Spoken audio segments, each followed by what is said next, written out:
नमस्कार विद्यार्थियों, मैं हूं राकेश कुमार शर्मा और आप देख रहे हैं आपका अपना मेडल स्कॉलर चैनल। विद्यार्थियों, YouTube पर पढ़ाई का एकमात्र गारंटी वाला चैनल है मेडल स्कॉलर और यही कारण है कि हम कराते हैं तैयारी आरपीएससी की, RSSB, UGC net, Rajasthan police और आरपीएससी, पीआरओ, आरएसएसबी, एपीआरओ तथा ईओआरओ एग्जाम की।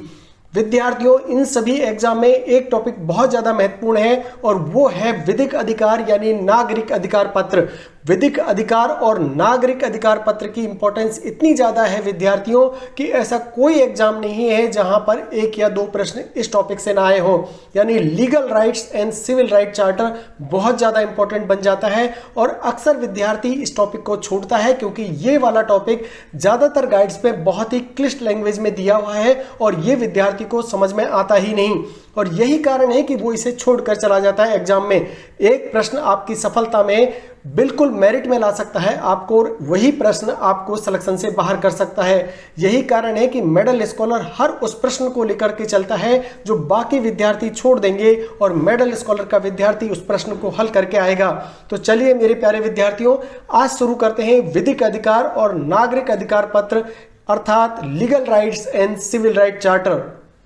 विद्यार्थियों, विधिक अधिकार और नागरिक अधिकार पत्र आपको पता होना चाहिए साथियों कि विधिक अधिकार का विषय सदैव एक जीवित व्यक्ति का होता है, यानी जीवित व्यक्ति के ही विधिक अधिकार होते हैं। अधिकार हमेशा जीवित व्यक्ति के होते हैं। यही कारण है कि विधिक अधिकार का विषय हमेशा जीवित व्यक्ति का रहेगा।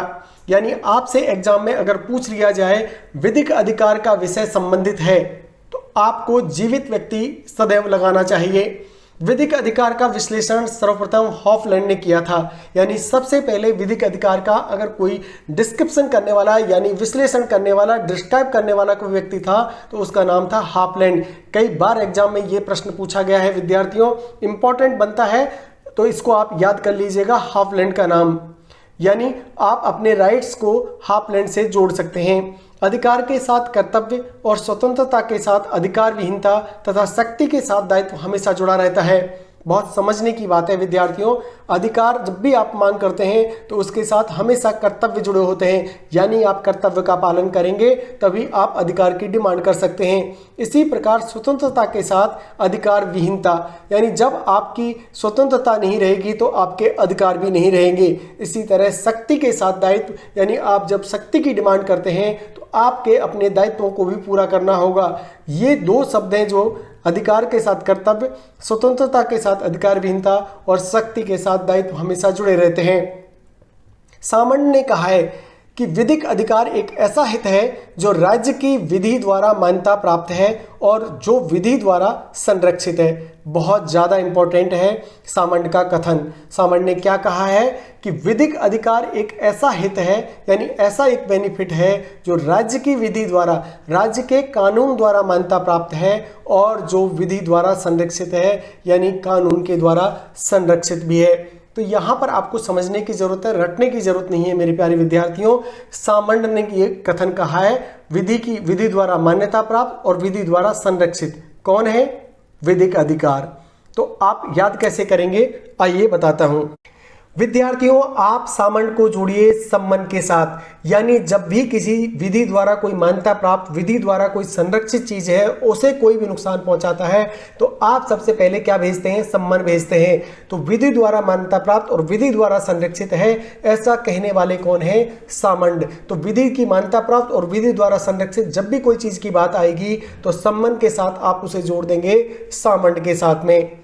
इसी तरह अगला इंपॉर्टेंट प्रश्न बनता है विद्यार्थियों, पंजाब राज्य बनाम रामालू भाया 1998 का केस में सुप्रीम कोर्ट ने कहा कि एक व्यक्ति का अधिकार दूसरे का कर्तव्य होता है। ये बहुत बार प्रश्न आया है विद्यार्थियों, ये पूछा गया है कि एक व्यक्ति का अधिकार दूसरे का कर्तव्य होता है, ऐसा सुप्रीम कोर्ट ने किस केस में कहा था? तो याद रखिए, पंजाब राज्य बनाम रामालू भाया 1998 के केस में कहा। या आपसे उल्टा भी पूछा जा सकता है, पंजाब राज्य बनाम रामालू भाया 1998 के केस में सुप्रीम कोर्ट ने व्यक्ति के अधिकार के बारे में क्या कहा है? तो आपको लिखना है, एक व्यक्ति का अधिकार दूसरे का कर्तव्य होता है। यानी जब आप कोई कर्तव्य का पालन करते हैं तब जाकर के किसी को अधिकार मिल पाते हैं। इसी तरह का विधिक अधिकार के सिद्धांतों में आता है। इसमें बहुत सारे सिद्धांत हैं मेरे साथियों, जिनमें से हित सिद्धांत और इच्छा सिद्धांत बहुत ज़्यादा इंपॉर्टेंट माने गए हैं। आइए इनकी चर्चा कर लेते हैं। विधिक अधिकार के मुख्यतः दो सिद्धांत माने गए हैं, हित सिद्धांत और इच्छा सिद्धांत। यानी विधिक अधिकार जो आपको लॉ कानून के द्वारा जो अधिकार मिलता है, उसमें दो अधिकार मेन है। हित सिद्धांत यानी जो हित होता है, अपना हित, उसकी बात कर रहा हूं मैं, हित सिद्धांत और इच्छा सिद्धांत। हित सिद्धांत देने वाले थे प्रोफेसर एरिंग ने। प्रोफेसर एरिंग ने हित सिद्धांत को दिया। उनके अनुसार अधिकार विधिक द्वारा संरक्षित हित हैं। ये हम पढ़ चुके हैं कि अधिकार जो होते हैं विधिक द्वारा संरक्षित हित हैं। विधि के मूल उद्देश्य मानवीय हितों का संरक्षण करते हुए मनुष्य के परस्पर विरोधी हितों में संघर्ष को टालता है। यानी यहाँ आपको थोड़ा समझना होगा। प्रोफेसर एरिंग ये समझाते हुए कहते हैं कि विधि के जो अधिकार होते हैं, विधिक अधिकार जो होते हैं, ये संरक्षित होते हैं कानून के द्वारा। विधि के मूल उद्देश्य और मानवीय हितों का संरक्षण करते हुए मनुष्य के परस्पर विरोधी हितों में संघर्ष को टालता है। जब दो विरोधी हित आ जाते हैं तो उनके बीच में संघर्ष हो सकता है। ऐसे संघर्ष को रोकता है विधिक द्वारा संरक्षित अधिकार। यानी विधिक अधिकार हमेशा दो विपरीत हितों के टकराव को आपस में रोकने का काम करता है। यह है हित सिद्धांत में। मोटे तौर पर आप समझ लीजिए कि हित सिद्धांत के अंतर प्रोफेसर एरिंग ने क्या कहा है कि जब वो विपरीत हित आपस में संघर्ष करते हुए आपस में मिलते हैं तो उनके बीच के संघर्ष को टालता है हित सिद्धांत। इच्छा सिद्धांत के अंतर्गत हीगल, कांट और ह्यूम ने क्या कहा, आइए देखते हैं। यानी इच्छा सिद्धांत को दिया है विद्यार्थियों हीगल, कांट एंड ह्यूम ने। उनके अनुसार किसी व्यक्ति का अधिकार उसकी इच्छा को प्रकट करता है। ये बहुत छोटा सिद्धांत है इच्छा सिद्धांत। यानी किसी व्यक्ति का अधिकार क्या प्रकट करता है, उसकी इच्छा को प्रकट करता है। याद करना है, केवल हीगल, कांट और ह्यूम ने यह सिद्धांत दिया था। विनोग्रेडॉफ ने मनोवैज्ञानिक परिस्थिति यानी मानसिक वृत्ति को अधिकारों का आधार माना है। ये कभी कभी बहुत प्रश्न पूछा जा सकता है। अभी तक ये प्रश्न पूछा नहीं गया है क्योंकि 2020 अभी न्यू एजुकेशन पॉलिसी आ गई है, तो ऐसे में प्रश्न ऐसे बनेंगे ही बनेंगे। ये भावी एग्जाम के लिए बहुत इंपॉर्टेंट प्रश्न है विद्यार्थियों। विनोग्रेडॉफ आप याद रखिएगा, मनोवैज्ञानिक परिस्थिति यानी मानसिक वृत्ति को अधिकारों का आधार माना है। अधिकारों का आधार किसे माना है? मनोवैज्ञानिक परिस्थिति यानी मानसिक वृत्ति को किसने माना है? विनोग्रेडॉफ ने। अब बात करते हैं विद्यार्थियों विधिक अधिकार के आवश्यक लक्षण। यानी जो विधिक अधिकार की बात हम कर रहे हैं बार बार कि एक सदैव जीवित व्यक्ति के अधिकार विधिक अधिकार होते हैं, तो उन विधिक अधिकारों के कौन कौन से लक्षण हैं? पहला लक्षण जो आता है विद्यार्थियों वो है अधिकार का धारणकर्ता। यानी विधिक अधिकार तब बनेगा जब उसे कोई धारणकर्ता मिलेगा। यानी जीवित व्यक्ति जब तक नहीं होगा, धारणकर्ता जब तक नहीं होगा, विधिक अधिकार नहीं पैदा हो सकता। दूसरा आता है अधिकार की आबद्ध व्यक्ति। अधिकार से जो आबद्ध व्यक्ति है उसका होना जरूरी है। यानी अधिकार से आबद्ध करने के लिए, अधिकार से युक्त करने के लिए एक व्यक्ति का होना जरूरी है। अधिकार की विषय वस्तु, अधिकार होगा तो विषय वस्तु होगी, विषय वस्तु है तो अधिकार आएगा। यही कारण है कि अधिकार की विषय वस्तु भी होनी चाहिए। चौथा जो पॉइंट आता है आवश्यक लक्षण में वो है अधिकार की अंतर्वस्तु। यानी अधिकार के पीछे की भावना होती है, आपकी मानसिक वृत्ति होती है, आपकी इच्छा होती है। यही कारण है कि अधिकार को अंतर्वस्तु के साथ जोड़ा गया है। अधिकार का स्वतंत्र या हक, यानी आप कह सकते हैं अधिकार का स्वत्व कह सकते हैं या अपना हक कह सकते हैं। अधिकार का हमेशा अपना हक होता है, जो अपने हित सिद्धांत के अंतर्गत हमने देखा अपना हित होता है। इसी तरह से विद्यार्थियों विधिक अधिकार के समानार्थी संकल्पनाएं भी चलती हैं। आइए देखते हैं कौन कौन सी संकल्पनाएं हैं। पहला आता है स्वतंत्रता और अधिकार शून्यता। यानी विधिक अधिकार की जब बात होती है तो स्वतंत्रता और अधिकार शून्यता आती है। इस संकल्पना में अपने कार्य इच्छा अनुसार परंतु दूसरे के अधिकारों में हस्तक्षेप नहीं कर सकते। स्वतंत्रता और अधिकार शून्यता की जो संकल्पना है उसमें यह आपको स्वतंत्रता तो है, लेकिन तभी तक आपकी स्वतंत्रता है जब तक दूसरे के अधिकारों को आप नहीं छीनते हैं, दूसरे के अधिकारों में हस्तक्षेप नहीं करते हैं, तब तक आप स्वतंत्र हैं। आप अपनी इच्छा अनुसार कार्य कर सकते हैं, लेकिन जैसे ही आप दूसरे के अधिकारों पर अतिक्रमण करेंगे आपका विधिक अधिकार शून्य हो जाएगा। इसी तरह दूसरा आता है विद्यार्थियों शक्ति और अधीनता का संकल्पना। इसमें क्या होता है कि शक्ति विधि द्वारा दिए स्वयं या अन्य के अधिकार को दर्शाती है, यानी कानून द्वारा जो स्वयं का अधिकार दिया गया है या अन्य का अधिकार दिया हुआ है वो शक्ति और अधीनता को दर्शाता है, जबकि अधीनता में शक्ति अन्य व्यक्ति के से होती है। यानी जब अधीनता की बात करते हैं तो किसी अन्य व्यक्ति के अधीन आप काम कर रहे हैं, वो अधीनता को दर्शाता है।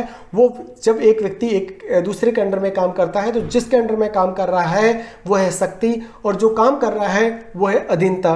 तो शक्ति और अधीनता दोनों के अपने विधिक अधिकार होते हैं, यहाँ पर यह संकल्पना दर्शाई गई है। विद्यार्थियों, विधिक अधिकारों के प्रकारों की बात करते हैं तो विधिक अधिकारों को 7 प्रकारों में बांटा गया है। आप ये इंपॉर्टेंट है लेकिन आप इसे सरसरी तौर पर देख सकते हैं। एग्जाम में इससे बनने वाले प्रश्न नहीं आते हैं, बट क्योंकि ये एक पार्ट है अपनी स्टडी का तो इसको भी हम देख लेते हैं। विधिक अधिकारों के प्रकार की बात करें तो पहला आता है पूर्ण और अपूर्ण अधिकार, यानी अधिकार 2 ही तरह का होता है, पूर्ण और अपूर्ण अधिकार, और ये विधिक अधिकार में आता है। विद्यार्थियों, फिर बात करते हैं सकारात्मक और नकारात्मक अधिकार की, यानी पॉजिटिव और नेगेटिव राइट्स भी हो सकते हैं। सर्व संबंधी और व्यक्ति संबंधी भी अधिकार हो सकते हैं, यानी एक निजी अधिकार होता है और एक सभी के लिए अधिकार होते हैं। एक संपत्तिक और व्यक्तिक अधिकार होता है, और 5वां आता है स्वसंपत्तिक और परसंपत्तिक अधिकार। मैंने आपको बताया संपत्तिक और व्यक्तिक, संपत्तिक में भी आगे जाकर के 2 हो जाते हैं, स्वसंपत्तिक और परसंपत्तिक अधिकार। इसी तरह से छठे की बात करते हैं निहित और समाश्रित अधिकार, तथा 7वें की बात करते हैं विद्यार्थियों तो लोक अधिकार तथा प्राइवेट अधिकार। तो इस तरह से 7 प्रकार के आपके अधिकार हैं। मैं फिर से एक बार रिपीट कर देता हूं। पूर्ण तथा अपूर्ण अधिकार, सकारात्मक एवं नकारात्मक अधिकार, सर्व संबंधी और व्यक्ति संबंधी अधिकार, स्वसंपत्तिक और व्यक्तिक अधिकार, स्वसंपत्तिक तथा परसंपत्तिक अधिकार, निहित और समाश्रित अधिकार, लोक अधिकार तथा प्राइवेट अधिकार। अब एक एक के बारे में हम विस्तार से जानेंगे विद्यार्थियों कि पूर्ण और अपूर्ण अधिकार में क्या होता है, सकारात्मक नकारात्मक में क्या है, सर्व संबंधी और व्यक्ति संबंधी में क्या है, संपत्तिक और व्यक्तिक में क्या अंतर है, स्वसंपत्तिक और परसंपत्तिक में क्या निकल के आता है, साथ ही निहित और समाश्रित तथा लोक अधिकार और प्राइवेट अधिकार को भी आइए जानते हैं। तो विद्यार्थियों, इनमें जो सबसे इंपॉर्टेंट प्रश्न बनता है वो बनेगा स्वसंपत्तिक और परसंपत्तिक अधिकार से, और अधिकतर एग्जाम में यही पूछा जाता रहा है कि परसंपत्तिक अधिकार को कौन सा अधिकार भी कहा जाता है, तो विहंगम का अधिकार कहा जाता है परसंपत्तिक के अधिकार को। तो ये अक्सर एग्जाम में प्रश्न पूछा जाता है, लेकिन हम सबको देखेंगे, एक एक कर देखेंगे और बनने वाले सभी प्रश्नों को 1 नैनो सेकेंड में समझकर सभी को कर देंगे धुआं। तो चलिए विद्यार्थियों, पहला लेते हैं पूर्ण और अपूर्ण अधिकार, यानी जिस अधिकार में हस्तक्षेप करने पर न्यायालय में वाद चलाया जा सके उसे पूर्ण अधिकार कहते हैं। यानी ऐसा अधिकार जिस पर अगर हस्तक्षेप हो रहा है तो आप न्यायालय में जाकर शिकायत कर सकें, कोर्ट में जाकर के आप अपनी दरख्वास्त दे सकें, ऐसे अधिकार को पूर्ण अधिकार कहते हैं। आई थिंक आपको समझ में आ गया होगा। पूर्ण अधिकार आपके वो अधिकार होते हैं कि जो कि न्यायालय में जाकर के आप उनकी डिमांड कर सकते हैं अगर आपके अधिकारों में हस्तक्षेप होता है तो। और जिस अधिकार को विधि द्वारा मान्यता तो होती है लेकिन उसे प्रवर्तित नहीं किया जा सका, लेकिन इसको इस तरह से समझ सकते हैं विद्यार्थियों कि आपका अधिकार तो है लेकिन आप कोर्ट में जाके उसे चैलेंज नहीं कर सकते। अगर उसमें हस्तक्षेप होता है तो उसे अपूर्ण अधिकार कहते हैं। तो पूर्ण अधिकार, अपूर्ण अधिकार आपको समझ में आ गया होगा, यानी जिस अधिकार को हस्तक्षेप होने पर आप न्यायालय में जा सकते हैं उसे पूर्ण अधिकार, और जिसके हस्तक्षेप होने पर न्यायालय में आप नहीं जा सकें उसे कहेंगे अपूर्ण अधिकार। विद्यार्थियों, बात करते हैं सकारात्मक और नकारात्मक अधिकार की। सकारात्मक अधिकार वस्तुतः कर्तव्य के समान होते हैं, अर्थात अधिकार के धारणकर्ता के लिए कार्य बाध्य होता है। यानी सकारात्मक अधिकार में पॉजिटिव जो अधिकार होते हैं, पॉजिटिव राइट जो होते हैं वो अपने कर्तव्य होते हैं, यानी उनको कर्तव्य मान करके आप धारण करते हैं, और इसमें क्योंकि आपके कर्तव्य हैं इसलिए आप कार्य तो करेंगे ही। सकारात्मक अधिकार निश्चित रूप से लाभ के लिए होता है। तो 2 पॉइंट आपको याद रखना है। सकारात्मक में कार्य बाध्य होता है, व्यक्ति कर्तव्य के समान उनको धारण करता है और अपने लाभ के लिए धारण करता है। कार्य करना होता है, लाभ के लिए धारण करता है और कर्तव्य के रूप में धारण करता है सकारात्मक अधिकार को। इसी तरह बात करते हैं विद्यार्थियों नकारात्मक अधिकार की। तो नकारात्मक अधिकार नकारात्मक कर्तव्य का रूप होता है जो धारणकर्ता को प्रतिकूल प्रभाव डालता है, यानी उसे नेगेटिवनेस देता है। इसमें ना लाभ होता है, ना उसे कार्य की जिम्मेदारी होती है, ना वो इसे कर्तव्य समझता है। यही कारण है कि उसे नकारात्मक अधिकार की संज्ञा दी गई है। सर्व संबंधी और व्यक्ति संबंधी अधिकार को देखने पर हम पाते हैं कि व्यक्ति संबंधी अधिकार निश्चित व्यक्तियों पर कर्तव्यों के साथ चलते हैं। यानी मैंने आपको बताया, जब भी आपके अधिकार की बात होगी तो आपके कर्तव्यों का वहां पर होना निश्चित है। व्यक्ति संबंधी अधिकार में भी व्यक्ति के कर्तव्यों के साथ चलते हैं, जबकि सर्व संबंधी अधिकार नकारात्मक प्रवृत्ति के होते हैं, व्यक्ति संबंधी अधिकार सकारात्मक प्रवृत्ति के। विद्यार्थियों, होता यह है, जो व्यक्ति है, व्यक्ति संबंधी अधिकार वो सकारात्मक है और सर्व संबंधी अधिकार है वो नकारात्मक प्रवृत्ति के हैं। इसके पीछे की धारणा ये है कि व्यक्ति संबंधी अधिकार तो आप डेफिनेट कर सकते हैं कि व्यक्ति को पाबंद कर सकते हैं कि आपके ये कर्तव्य हैं और ये अधिकार हैं, लेकिन सर्व संबंधी में कोई जिम्मेदारी लेता नहीं है। और यही कारण है कि आप किसी एक पर्टिकुलर व्यक्ति पर उन अधिकारों को नहीं थोप सकते, यानी कर्तव्यों को नहीं बता सकते कि आपके ये कर्तव्य हैं। यही कारण है कि उनकी प्रवृत्ति नकारात्मक होती है। संपत्तिक और व्यक्तिक अधिकार। संपत्तिक अधिकार मनुष्य की संपत्ति में निहित होता है, यानी व्यक्ति के पास जितनी भी संपत्ति है उसमें उसे संपत्ति का अधिकार निहित है तथा इसका वित्तीय महत्व होता है। व्यक्तिक अधिकारों का संबंध उसकी व्यक्तिगत प्रतिष्ठा या हैसियत से होता है। ऐसे अधिकार व्यक्ति की मृत्यु के उपरांत स्वतः ही समाप्त हो जाते हैं। यानी संपत्तिक और व्यक्तिक दोनों अधिकार जब तक मनुष्य जीवित है तब तक उसके पास हैं। जैसे ही मनुष्य की मृत्यु होगी, संपत्तिक और व्यक्तिक अधिकार भी उसके चले जाएंगे। यानी जिस संपत्ति का वो मालिक होगा उससे बेदखल हो जाएगा और जो व्यक्तिगत प्रतिष्ठा या हैसियत उसकी होती है वो भी मृत्यु के बाद समाप्त हो जाती है। यही कारण है कि संपत्तिक और व्यक्तिक अधिकार व्यक्ति के जीवित रहने तक होते हैं। स्वसंपत्तिक तथा परसंपत्तिक अधिकार में क्या अंतर है, आइए देखते हैं। जब किसी व्यक्ति पर उसकी स्वयं की निजी संपत्ति पर अधिकार होता है तो वह अधिकार स्वसंपत्तिक कहलाता है। यानी जब कोई व्यक्ति है जिसने अपने पैसे से, अपनी गाड़ी कमाई से संपत्ति खरीदी है तो वह उसकी स्वसंपत्तिक होगी। तथा जब कोई व्यक्ति किसी कारणवश किसी दूसरे की संपत्ति पर अधिकार रखता है तो वह संपत्तिक अधिकार आपका परसंपत्तिक अधिकार कहलाता है। परसंपत्तिक अधिकार को विहंगम भी कहा जाता है। याद रखिएगा, मैंने शुरू में ये आपको बताया था, बहुत इंपॉर्टेंट प्रश्न है विद्यार्थियों। परसंपत्तिक अधिकार को क्या कहा जाता है, तो विहंगम कहा जाता है। ये कई बार यूजीसी नेट में पूछा गया प्रश्न है, तो ये आरपीएससी में पूछा जा सकता है कि परसंपत्ति अधिकार को आप विधिक अधिकार के अंतर्गत किस कैटेगरी में रखेंगे, तो विहंगम कैटेगरी में। तो यहाँ पर आप समझ गए होंगे, स्वसंपत्तिक यानी जो व्यक्ति ने अपनी मेहनत से, अपनी गाड़ी कमाई से जो संपत्ति खरीदी है वो है स्वसंपत्तिक। परसंपत्तिक होता है किसी दूसरे की कमाई, दूसरे की संपत्ति पर अगर आपका अधिकार रखते हो तो वो आपका परसंपत्तिक अधिकार कहलाता है। निहित और समाश्रित अधिकार में क्या अंतर है? निहित अधिकार से तात्पर्य है विद्यार्थियों उस अधिकार प्राप्ति के लिए होने वाली घटनाएं घटित हो चुकी हैं, जबकि समाश्रित अधिकार में केवल कुछ घटनाएं घटित हो चुकी होती हैं। यानी निहित जो अधिकार है उसमें जितने अधिकार प्राप्ति के लिए जितनी भी घटनाएं हैं वो सब खत्म हो चुकी, यानी आपको अधिकार मिल चुका होता है। लेकिन समाश्रित अधिकार के अंतर्गत प्रोसेस चल रहा होता है, कुछ घटनाएं घटित हो चुकी होती हैं, इसीलिए उसे समाश्रित अधिकार कहा जाता है। विद्यार्थियों, इसके बाद आता है लोक अधिकार और प्राइवेट अधिकार। यानी लोक अधिकार और प्राइवेट अधिकार में भी आप समझ लीजिए कि ऐसे अधिकार जो व्यक्तियों में निहित होते हैं वो तो होते हैं लोक अधिकार, और जो अधिकार राज्य में निहित होते हैं उन्हें प्राइवेट अधिकार कहते हैं। बहुत ज़्यादा वेरी वेरी वेरी इंपॉर्टेंट प्रश्न है और ये प्रश्न अधिकतर विद्यार्थियों का गलत होता है, लेकिन आज के बाद मिडिल स्कॉलर के विद्यार्थी का गलत नहीं होगा। यहाँ पर समझिए विद्यार्थियों, होता यह है कि जब भी प्राइवेट अधिकार की बात आती है उसमें प्रश्न आता है कि प्राइवेट अधिकार निहित होते हैं और व्यक्ति कर देता है व्यक्ति में, कि उसको लगता है प्राइवेट अधिकार व्यक्ति के होते हैं। विद्यार्थियों, आप गलत हैं। प्राइवेट अधिकार हमेशा राज्य में निहित होते हैं, जबकि लोक अधिकार जो होते हैं वो व्यक्ति में निहित होते हैं। उल्टा है यहाँ पर, याद रखिएगा कि लोक अधिकार हमेशा होते हैं व्यक्तियों में निहित और राज्य में निहित होते हैं वो होते हैं प्राइवेट अधिकार। तो ये दो चीज़ आप कंफ्यूज मत होइएगा। मैं फिर से आपको रिपीट कर देता हूँ, लोक अधिकार हमेशा व्यक्तियों में होते हैं और जो अधिकार राज्य में निहित होते हैं उन्हें प्राइवेट अधिकार कहते हैं। राजस्थान की बात करते हैं विद्यार्थियों, क्योंकि आप आरपीएससी की तैयारी करते हैं, आरएसएस की तैयारी करते हैं, यही कारण है कि मैं राजस्थान के प्रीफिक्स को लेकर के हमेशा साथ में चलता हूं।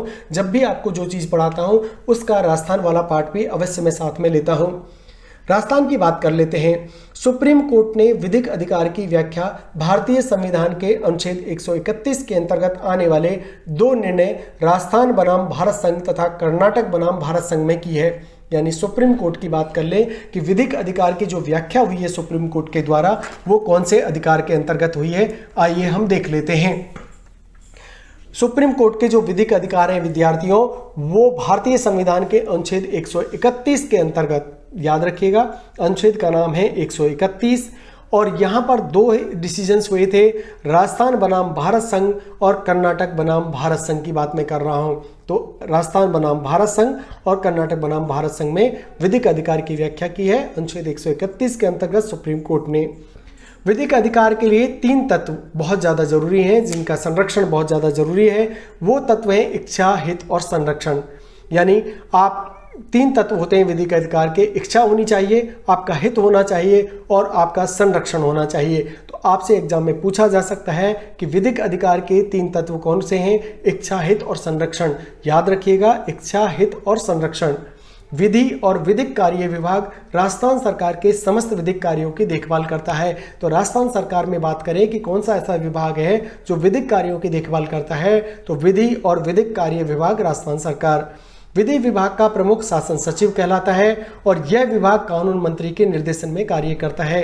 विद्यार्थियों याद रखिएगा, जो विधि विभाग है उसका प्रमुख होता है शासन सचिव और यह कानून मंत्री के डायरेक्ट अंडर में आता है। विधिक सेवा कार्यक्रमों और योजनाओं का क्रियान्वयन राजस्थान राज्य विधिक सेवा प्राधिकरण करती है।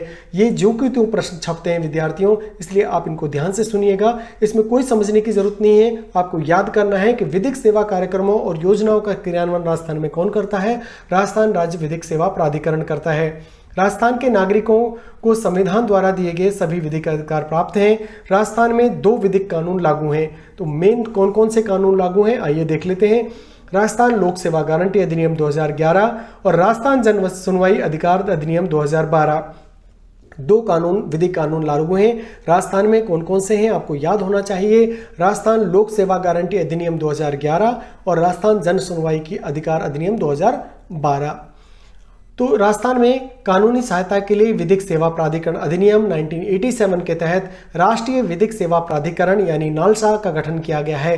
कई बार ये नालसा वर्ड एग्जाम में आया हुआ है विद्यार्थियों, तो आप इसे कंफ्यूज मत होइएगा, क्योंकि कानूनी सहायता के लिए विधिक सेवा प्राधिकरण अधिनियम 1987 के तहत एक गठन हुआ है, राष्ट्रीय विधिक सेवा प्राधिकरण यानी नालसा का गठन किया है। इस अधिनियम की धारा 12 के तहत समाज के कुछ वर्ग निःशुल्क कानूनी सेवाओं के पात्र हैं, जिनमें महिलाएं, बच्चे, औद्योगिक श्रमिक, SC ST तथा बाढ़, सूखा, भूकंप या औद्योगिक जो आपदा के शिकार होते हैं या बड़े पैमाने पर आपदा आ जाए, निर्जातीय हिंसा हो जाए, जातिगत अत्याचार हो जाए, वरिष्ठ नागरिक और EWS पात्र नहीं है।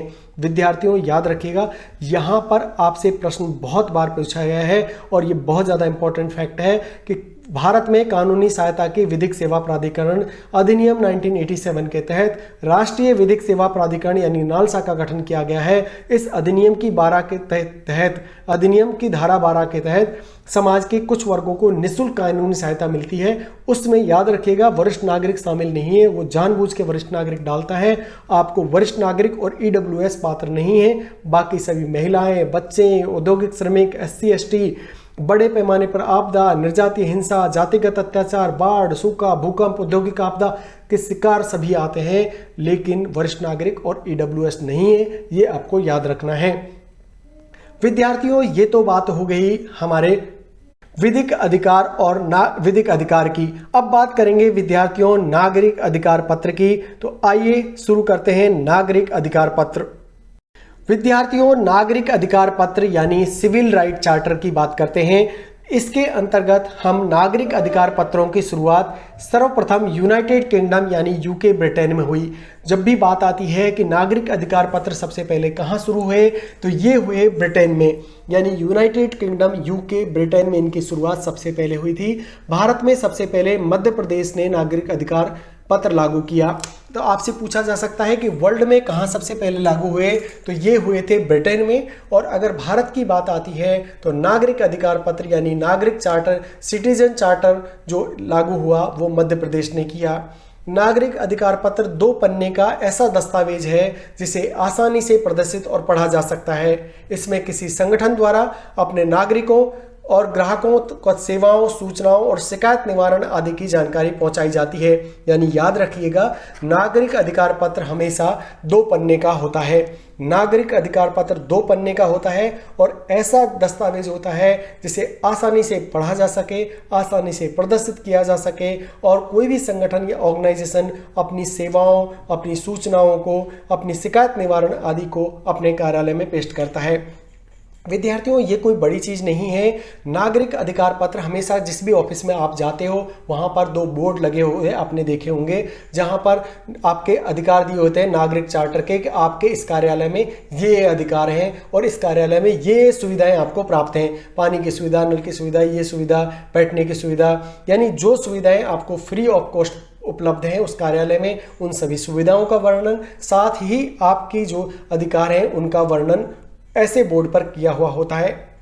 नागरिक अधिकार पत्र की अवधारणा सर्वप्रथम ब्रिटेन के जॉन मेजर कंजरवेटिव सरकार ने 1991 में दी। 22 जुलाई 1991, याद रखिएगा 22 जुलाई 1991 में ब्रिटेन में ये शुरुआत हुई थी।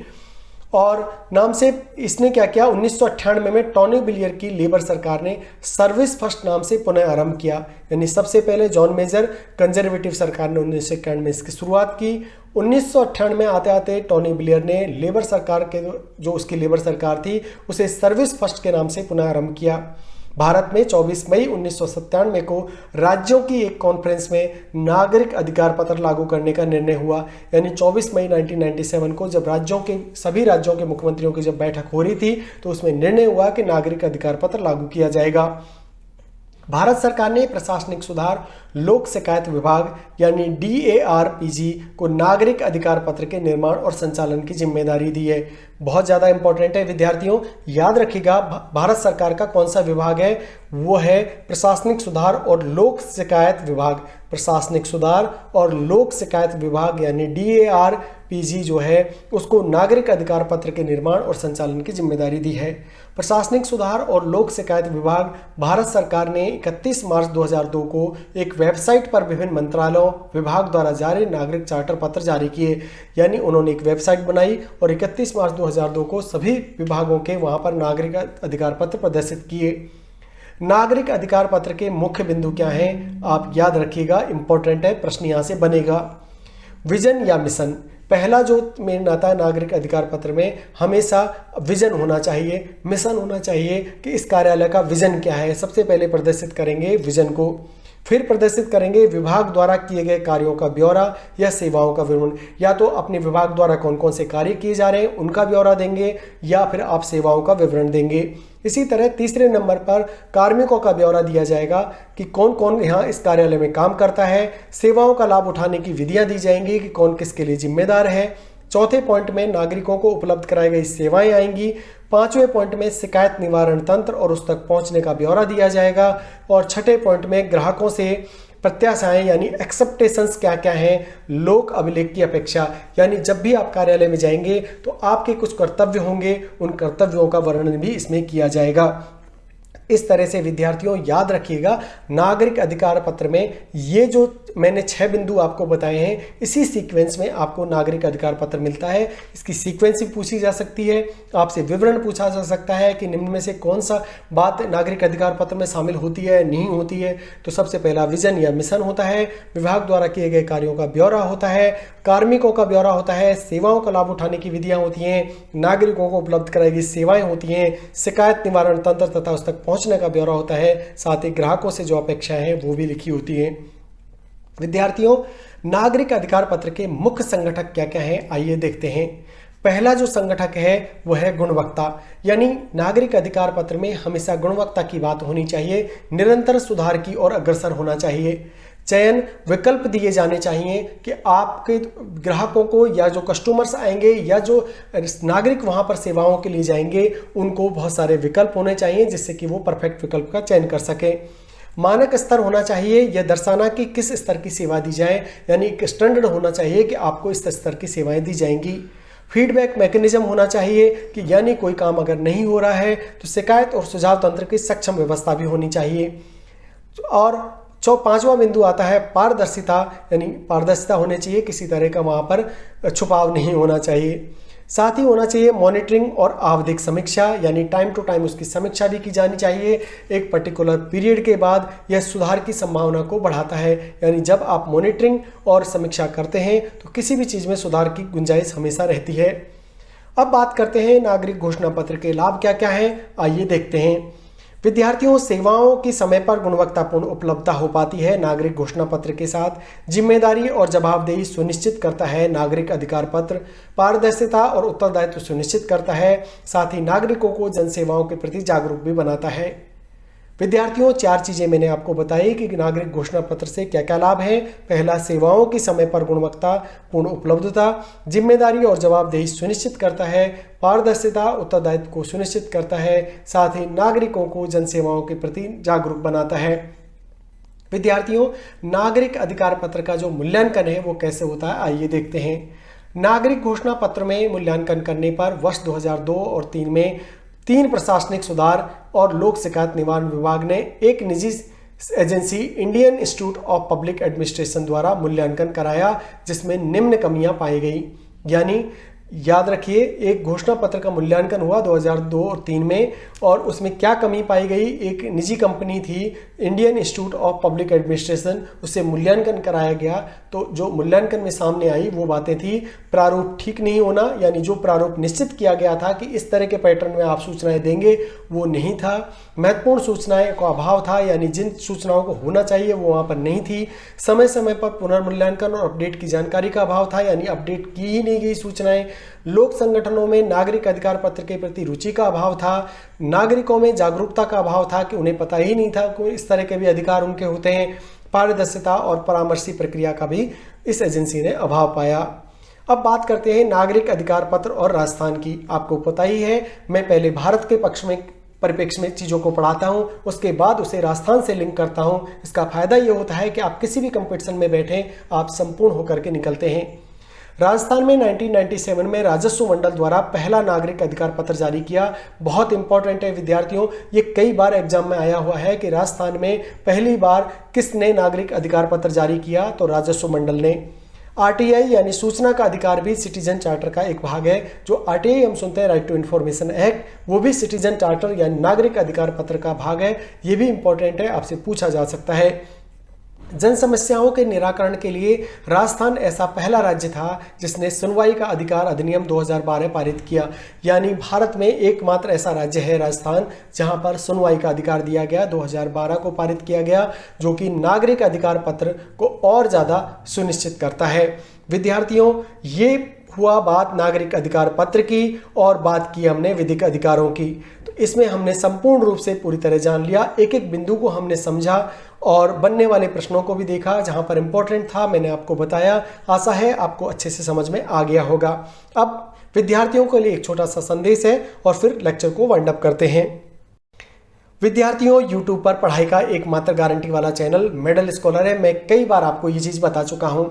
विद्यार्थियों होता यह है कि आप सभी महंगे महंगे कोचिंग संस्थानों में जाते हैं और महंगी फीस भरते हैं। एक बार जब आप फीस पे कर देते हैं ना विद्यार्थियों, आप पर कोई ध्यान नहीं देता। मेडल स्कॉलर एकमात्र चैनल है जो किसी तरह का कोर्स नहीं बेचता है, किसी तरह का कोई भी कंटेंट नहीं बेचता है। यहाँ पर सब कुछ आपको निःशुल्क दिया जाता है, निःशुल्क पढ़ाई कराई जाती है। आपको काफ़ी कोचिंग संस्थान होंगे जो नोट्स प्रोवाइड नहीं कराते हैं, आपको केवल लेक्चर दे देते हैं, और जो बोर्ड पे उन्होंने लिखा है वही केवल आपको PDF में देते हैं। PDF में नोट्स बना के कोई भी कोचिंग संस्थान आप हज़ारों रुपए की फीस देते हो, लेकिन वहाँ पर PDF में आपको नोट्स कोई भी नहीं देता। घर आकर के नोट्स आपको खुद बनाने पड़ते हैं। ये पहला प्लेटफॉर्म है विद्यार्थियों मेडल स्कॉलर जो आपको परफेक्ट एक एक बिंदु के नोट्स बना करके दे रहा है। तो इससे ज़्यादा अगर आप फायदा नहीं उठा पाते हैं तो ये दुर्भाग्य ही है। मैं रात दिन मेहनत करता हूं विद्यार्थियों, एक आशा के साथ कि हर विद्यार्थी मेडल स्कॉलर से जुड़ेगा और वो भी अपने आने वाले सालों में सरकारी नौकरी का सपना पूरा करेगा। एक उच्च स्तर की शिक्षा, एक कंटेंट, ऐसा कंटेंट जिससे प्रश्न बाहर ना जा पाए। तो मैं आशा करता हूं आप हमारे चैनल से जुड़ करके अपनी स्टडी को आगे बढ़ाएंगे और अपने कमेंट भी हमें लिखेंगे कि आपको हमारा प्रयास कैसा लग रहा है। बहुत बहुत धन्यवाद साथियों, मिलते हैं अगले वीडियो में।